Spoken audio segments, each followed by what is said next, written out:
Thibaut Baldinger, je suis responsable de la cave historique des Hospices de Strasbourg. Nous sommes ici dans le cadre d'une dégustation, mais plutôt que vous demander votre ressenti sur le millésime 2018, on va peut-être vous demander quel est l'intérêt pour les Hospices de Strasbourg de faire cette dégustation.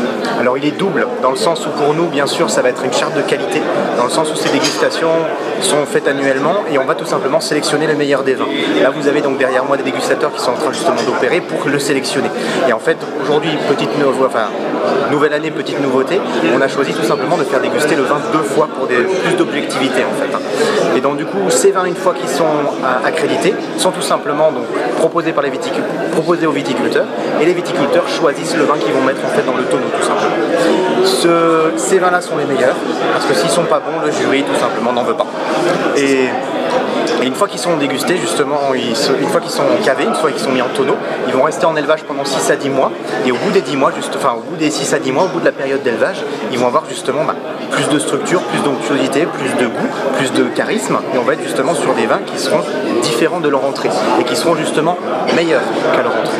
Et c'est pour ça que pour nous, cette dégustation est doublement importante parce que déjà ça fait des vins de qualité, mais aussi pour les futurs clients qu'on va avoir, justement ces personnes-là, les gens qui nous suivent vraiment régulièrement savent que les vins avec l'étiquette des Hospices sont des vins, ils ne pourront pas se tromper sur la qualité.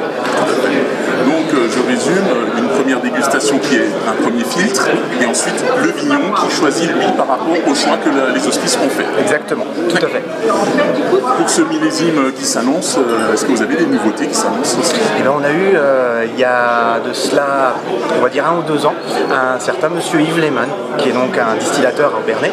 Et donc ce monsieur a le droit d'avoir la médaille de la patience, parce que pendant 20 ans, il a toujours demandé pour mettre de l'eau de vie à l'intérieur, chez des Hospices. Et à un moment donné, on s'est dit, mais au fond, pourquoi est-ce qu'on lui dit non? Alors, il a réussi à encaver donc, un Gewürztraminer cœur de chauffe, en millésime 2010, si je dis pas de bêtises, qui est actuellement déjà disponible, non pas à la cave, parce qu'on n'a malheureusement pas le droit d'en vendre, mais par contre dans les échoppes strasbourgeoises ou même chez lui directement, il y en a déjà pas mal qui sont disponibles à la vente.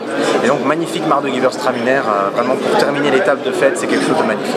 Donc ce qui prouve finalement que les Hospices sont dans l'air du temps et évoluent avec celui-ci. On essaie toujours d'évoluer, et là en plus de par l'eau de vie, c'était quelque chose d'assez important pour la culture alsacienne, donc forcément il fallait que ce soit représenté à un moment donné chez nous.